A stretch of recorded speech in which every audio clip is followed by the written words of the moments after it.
This is Campus News, reporting the top stories from colleges and universities. Next on Campus News. See how MSUM is scoring on their newest play production. See how MSUM prepared to host the Wrestling Super Regional. Watch as students bunker down at NDSU's latest exhibit. And find out how MSUM students are putting on a chilling performance.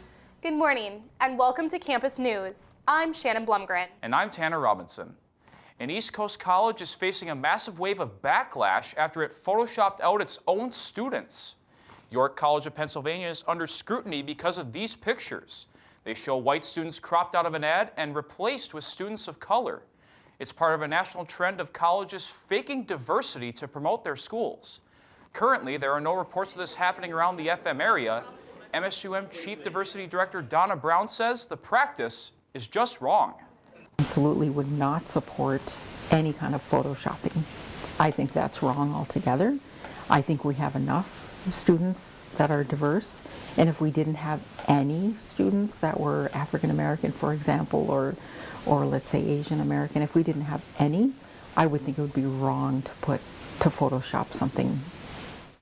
Brown also says if colleges want to promote diversity, they need to use real students to get a real picture of the university. Emory University in Atlanta is reviewing a racist photo spreading through social media. The yearbook picture shows a former student in blackface. It's causing the university to scour through many of its old yearbooks. The picture under the most scrutiny was published in the late 1960s and showed a man who painted his face black for a party. The school has apologized about the photo and promises it won't happen again. Police are investigating an assault on a conservative activist at University of California, Berkeley. Hayden Williams works for the Leadership Institute, which trains conservative activists. He is at Berkeley helping the campus group Turning Point USA at a recruitment table. Two men came up to Williams. One said they were encouraging violence with a sign that said hate crime hoaxes hurt real victims. Shortly afterwards, a different man assaulted Williams. He recorded the assault along with another person from a distance. Police say they now have a suspect. NDSU has a new exhibit in its library that may leave people wanting to take shelter. Reporter Jack Anderson takes us back to the days of the Cold War. Nuclear warfare. It wasn't too long ago that many in North Dakota and across the country lived in fear of bombs from above, which resulted in the designation of fallout shelters, families stockpiling survival essentials, and people constructing bomb shelters in their own backyards. North Dakota State University is currently displaying relics from this era with a new exhibit named after what the public was told to do in the event of a nuclear blast. He's duck and cover, duck and cover. Suzanne Caro, the government information librarian at NDSU's main library, played a key role in putting the duck and cover display together. It's a very interesting part of our history. There's still quite a few people that you can actually talk to about their experiences with things like having duck and cover drills or having a missile silo in their backyard. Much of the material in the exhibit came from the State Historical Society of North Dakota, NDSU's archive, as well as Caro's own private collection. But the pieces Caro has acquired over the years aren't just from North Dakota.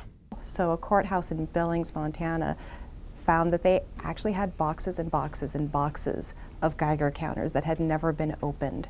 So I was able to get one for this exhibit. The exhibit also shows how the Cold War has influenced today's pop culture. One of the first displays you see as you enter the library is a cosplay costume from the well-known video games Fallout, but this costume didn't come from Amazon or a Halloween store. I made that. Okay. I'm a bit of a geek. Caro thinks the exhibit will act as a reminder of a time when Cold War paranoia impacted the daily lives of those young and old. What are you supposed to do when you see the flash? Jack Anderson, Campus News. The display will remain open throughout the spring, semester, and into summer. Thousands of students at a New York college have an uncertain future, with their college likely to shut down by the end of summer. The College of New Rochelle has been in a 3-year financial crisis. After the college discovered unpaid bills from 2016, the board launched an investigation of CNR's finances. They found the school hadn't paid around $20 million in payroll taxes, and senior management didn't provide accurate information about the college's finances. Other significant debts totaling more than $11 million were also found. CNR raised millions of dollars thanks to fundraisers and alumni donations, but the debt piled up. Girl power are just two words that describe MSUM's newest production of The Wolves. Reporter Alex Larson takes us to see the girls who are kicking, shooting, and scoring their way into Performance Week. These girls look ready to play as they prepare for their show on the Gady stage. Practice began in January, but Assistant Director Samantha Bowden has loved theater much longer than that. I love what I do because it's something that evokes emotion in people. Without theater, I honestly don't think that some of our conversations about the world would happen. But these girls aren't talking about topics you'd expect teenage girls to before their big game. It's a play about 9 soccer players who are juniors in high school, the trials and tribulations of weaving in and out of a society like now, talking about politics, dark topics like abortion, and how they relate to that world. With a straight runtime of 1 hour and 30 minutes, this play will keep you on the edge of your seat as the girls help each other with issues for both on and off the field. We do talk about some like darker topics that people don't usually talk about, but because we're a tri-college town, I honestly think that it's going to open up some conversation about these things, and also the fact that teenage girls talk about way more than just boys and getting their nails done. With photographer Zach Thompson, Alex Larson, Campus News. The next production will be Reefer Madness. Tickets are available now for the show starting on April 10th, running through the 13th on MSUM's website. One of the oldest art colleges in the U.S. is under fire after a controversial decision to keep the campus a gun-free zone. Trustees of the Massachusetts College of Art and Design voted 8-2 to keep campus gun-free. The vote would keep the rule which doesn't allow campus police to carry guns. The college is the only four-year school in the state with unarmed police officers. Local police say the school doesn't like guns or law enforcement, and the decision is political. College President David Nelson says arming the campus cops would be unnecessary and unwise. As the middle of spring semester looms around the corner, MSUM technology students are almost certainly thinking about their futures. Recently, these students got the chance to meet with the local tech companies who are looking at hiring interns.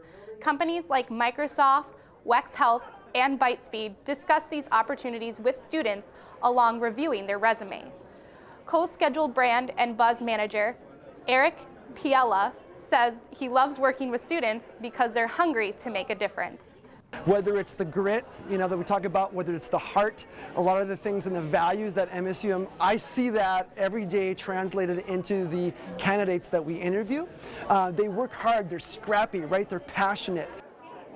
A 2017 study from Mount Holyoke College shows students who participated in more internships had higher odds of finding a career after graduation.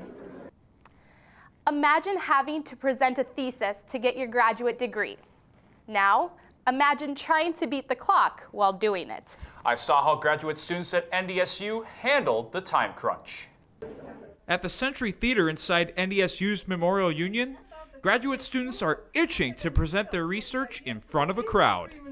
However, there's a catch. Not only did students have to present their ideas on this screen behind me, but they also had to race against time. At the end, we have a ship that is clean, we have an environment that is not impacted. But let me tell you, the cancer cells are very smart. We designed a drug delivery vehicle called a nanoparticle that's 10,000 times smaller than a pinhead.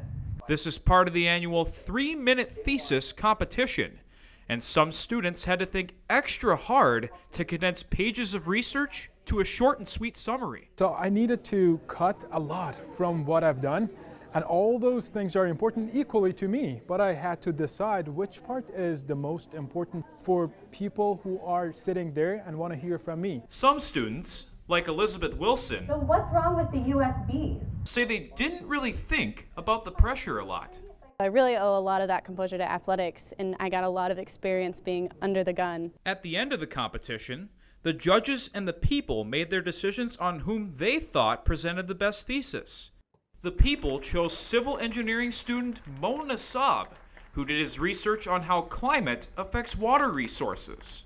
Knowing that I'm the people's choice, it means a lot to me, and it gives me lots of motivation to continue what I'm doing over here and do further research at NDSU. Meanwhile, the judges chose Wilson, who studied the nesting of alfalfa leafcutter bees, and she received a $1,000 prize. Luckily, I'm really well funded here at NDSU, and so hopefully I can actually use this check for something fun.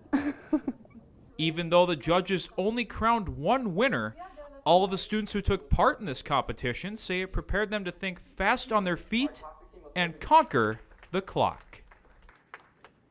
The idea of this competition originated in Queensland, Australia in 2008. This is the 5th year it's been done at NDSU. Women at City College in California now have the opportunity to break the gender norms of the computer science field. Women Who Code is a club allowing women to learn skills in computer programming, coding, and software development. Women only make up 10 to 20% of the people who work in computer science. The field also has a smaller income gap between men and women than most others. Instructors at the San Francisco College are hoping to expand the club to other colleges across the country. A big name in the technology industry is making a high honors appearance this spring. Stanford University announced Apple CEO Tim Cook will speak at the school's graduation on June 16th. Stanford President Mark Tessier-Levine says the Apple CEO is a natural choice to give the speech.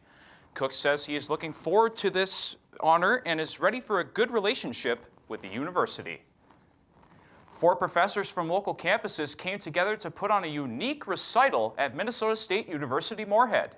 Reporter Carrie Hoverson takes us to Fox Recital Hall, where these talented musicians put on a show.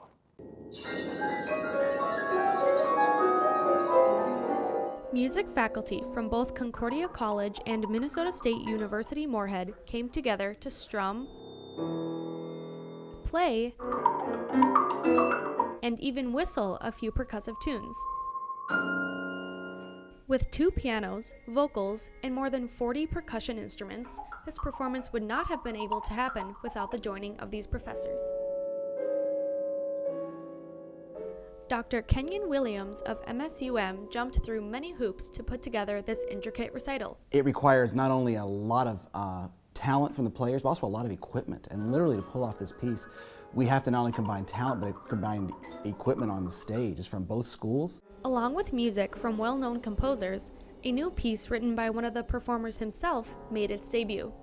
Dr. Doug Harbin was confident in his fellow musicians' ability to perform his new piece, but the nerves were still present. It's always nerve-wracking. I get more nervous for my own piece than probably anything in the world, but I feel really confident with my colleagues that it's going to be a great show, and they are wonderful with all the hard work they've put in. During the making of this performance, instruments were not the only thing that were brought together. It's been a real joy to get to know them a little better and to be able to share our space and some of our gear, and also just spend some time learning to play with each other, which is a learning process when you do music like this. Carrie Hoverson, Campus News.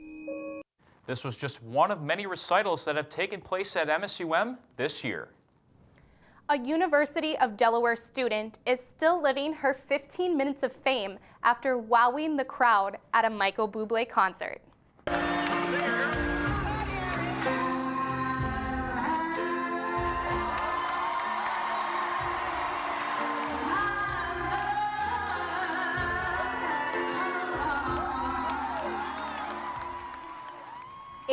Junior Erin Bellucci went to the concert with her sister at Madison Square Garden.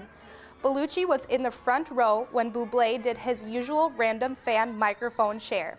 She took the microphone, and to the surprise of Bublé and his thousands of fans, she stole the spotlight singing Etta James, At Last, perfectly.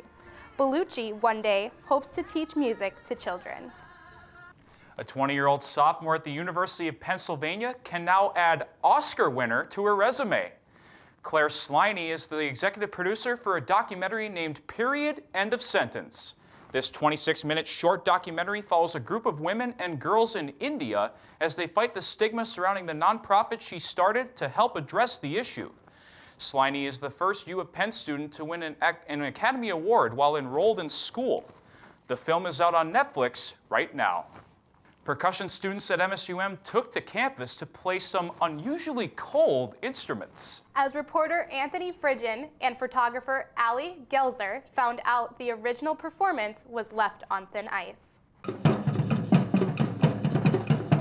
My name is Brady Isbell, and we are doing ice percussion today. More Dr. Williams' thing. He just thought it would be cool. I think he saw something, an article or something, where somebody made ice instruments, and he was like, that would be really cool to just hit on.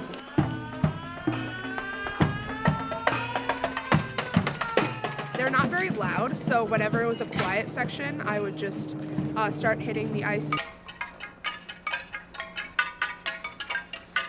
Well, it didn't really affect the percussion studio because we weren't in it in the first place, but now we did get to be in it, so it was kind of great for us.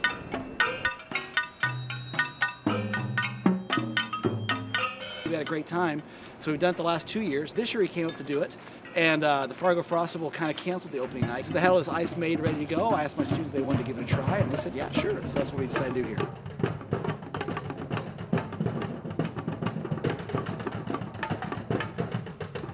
So a lot of listening to the ice itself, listening to each other, how to improvise, how to listen, how to create rhythms based upon what the group around you is doing. And so we took that as a learning experience and then applied that to ice. Sometimes things make unique sounds, and you got to react and go with that sound. So ice is kind of a natural extension that we can play with. It's great to have a nice environment like this. Great to have some people show up on a pretty cold day and still enjoy a unique environment. And it was great to be able to let my students have a chance to do something fun like this. Not everything takes place in a classroom, not everything is pre-programmed. Sometimes you go with the environment, sometimes you go with the people, sometimes you go with the equipment you have on hand and try to make something unique and make great art on the spot. And that's what we're trying to do a little today.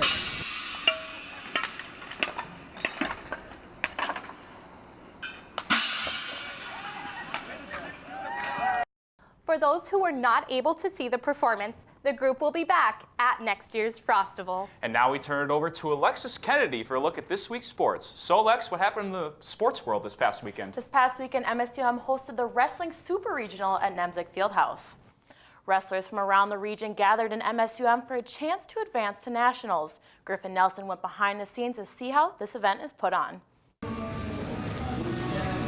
For college athletes, no matter the sport, practice makes perfect. But a lot went on off the mat as MSUM hosted the NCAA Wrestling Super Regionals. And for those involved with the athletic department, there was no time for practice. The preparation for putting on an NCAA regional tournament like this, we're actually pretty fortunate because we did it 2 years ago with a little bit bigger regional with more teams. So that was a 2-day event. This is a 1-day event. So as much preparation that we've gone through before, we're doing it 2 years ago. Now to cram it all in 1 day and get it all done very quickly has been a lot of work.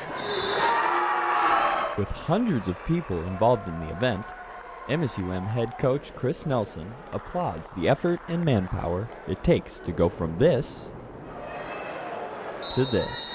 Our administration just does a wonderful job of getting volunteers and people to work the hospitality room and get score clocks, and then volunteers that work the score clocks, and then we need towel tappers and organizing the officials to ref the matches. You know, so there's a lot of things that go into it. What makes the trials of putting on such an elaborate event worth it? Webking points to witnessing the climax of a season's worth of an athlete's own hard work. To have your season on the line, those kind of stakes makes for defining moments in every person. If it's -5, I'm like, whoa. With photographer Madison Nelson Gira, Griffin Nelson, Campus News Sports. MSUM will be sending 2 wrestlers to national, Cole Jones at 125 pounds and Jordan Magnuson at heavyweight. MSUM won't be the only school in the area to send wrestlers to nationals. Concordia College's senior Ty Johnson will be heading to nationals in Virginia. Ty won his match in comeback fashion. After starting down 3-0, Johnson worked in the second period to pin the weight's #1 seed, Cole Reamer from the University of Chicago. After coming up just short of nationals last year, Ty Johnson said he's eagerly ready to run back in it. The Division III NCAA National Wrestling Meet will be held in Roanoke, Virginia. Bison faithful were looking pretty in pink as the NDSU women's basketball team worked with Stanford to raise money for the Kehiau Cancer Fund. Every time the Bison hit a three, head coach Amy Ruley offered up $100 of her own money to the fund. Play for K stems from former North Carolina State coach Kehiau's battle with breast cancer. Coach Amy, that is so awesome of her. She's such a generous lady to be able to give that of her own money and time. That's awesome. The Bison ended the night with a total of 8 3-pointers. For the 12th year in a row, NDSU women's track and field won the Indoor Summit League Championship. It was the 23rd straight conference title overall for the Bison, including their 11th straight outdoor titles. NDSU finished with 214.5 points, winning by a 68-point margin over second place South Dakota. The Bison now look to prepare for the outdoor season. This is the first year Minnesota State University Moorhead has introduced referees to intramural sports. Reporter Nick Napper steps us onto the court to show how it changes the game. Referees are one of the most criticized part of any sport. They are also one of the most important parts. Without officials watching the game, players would be forced to rely on each other to follow the rules. It differentiates between a game of pickup where everyone's calling their own fouls, whereas it puts, I don't want to say pressure, but it just has a symbol of authority with the referees. Adding refs to intramurals is a real catch. Yeah, last year I thought there'd be refs originally, which I was a little bummed out when there wasn't. So this year I thought it was really cool. Makes it more like a real game instead of an open gym. 2 shots. The most important thing about having refs in intramural games is that it keeps the game controlled. If there aren't refs in any sports, the game goes out of control. Everything puts the responsibility of making the calls on the players, and on top of them playing the game, that's already a burden itself. And so I like to think that it's important for another person to make the calls to make the game more fun for the players. Referees can change a game at the toot of a whistle. With photographer Jacob Tenson, I'm Nick Napper, Campus News Sports. MSUM's Assistant Director of Community Sports says adding refs to any sport makes it look more organized and more inviting to everyone. Guys, should we go pick up a game of basketball after this? I'll join you right on the court there, Lex. Thank you. Campus News is now in its 35th year on Prairie Public Television. To mark the occasion, we are showing some of the most memorable stories from our past. Some of those stories were tragic. On March 29, 1998, a tornado ripped through the town of St. Peter, Minnesota, killing 1. It also heavily damaged Gustavus Adolphus College. The disaster sparked students from Moorhead to take action. Over 100 Concordia students traveled to St. Peter to help in the cleanup efforts at Gustavus Adolphus College. I want to help the people there. I understand that, they need help now. So, and I have the time and the energy, so I might as well. I've never seen the aftermath of a tornado, so I don't think it'll be pretty what we see. What they saw when they arrived was shocking. The campus that was once filled with trees is now barren. Buildings are without windows and the ground is strewn with debris. This was home to me for 4 years. I graduated from here June 1st, and it's a different place physically. From the memories it'll never change, but it's home. This is the first time I've been on campus.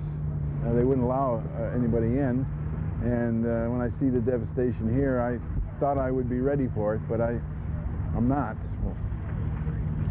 But I don't think in my lifetime I'll ever see it like it was. Beautiful campus, just lush with trees. Gustavus was on spring break, so only about 60 of the 2,300 students were in the area during the tornado. Since then, construction crews from Minnesota universities and over 1,000 volunteers have come to help. Some of the buildings have structural damage and they're still assessing that. I think the majority of the damage was glass breakage from flying debris and probably the pressure of the tornado. And many of the buildings have roof damages, but almost all buildings are being repaired or replaced at this time. The roofing is being repaired and replaced.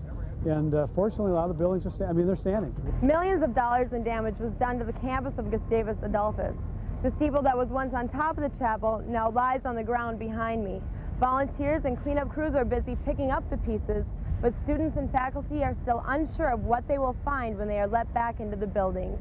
The north over there, North Hall, most of the windows are gone and my windows are gone, and it's all they can tell me that it's affected. This is my dorm. Lucky for me, my room is still intact. The window's still there, but my best friend's rooms are not here. Gustavus plans to resume classes on April 14th, and many students are without a place to live, but administrators say they will accommodate all students. The housing situation will be even more tight in St. Peter. I would not be surprised if we find ourselves building a new residence hall this summer. With volunteer support, the people of Gustavus are optimistic as they begin to rebuild. See this kind of outpouring of genuine love and concern is very, it reinforces everyone.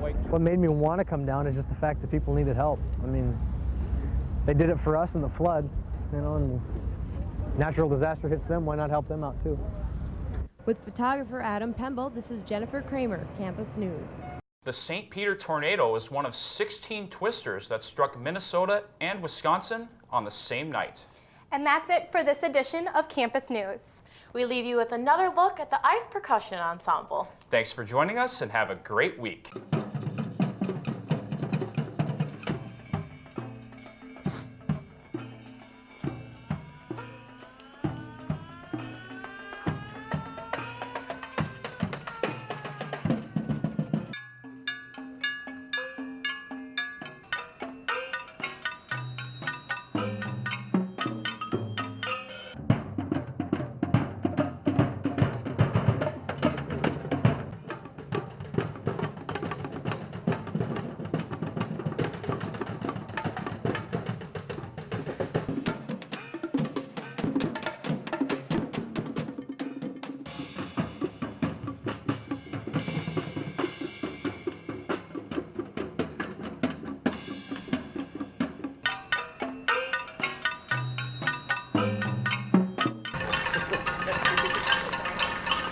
Campus News is produced by the Television News Workshop in the School of Communication and Journalism at Minnesota State University Moorhead in cooperation with Prairie Public Television.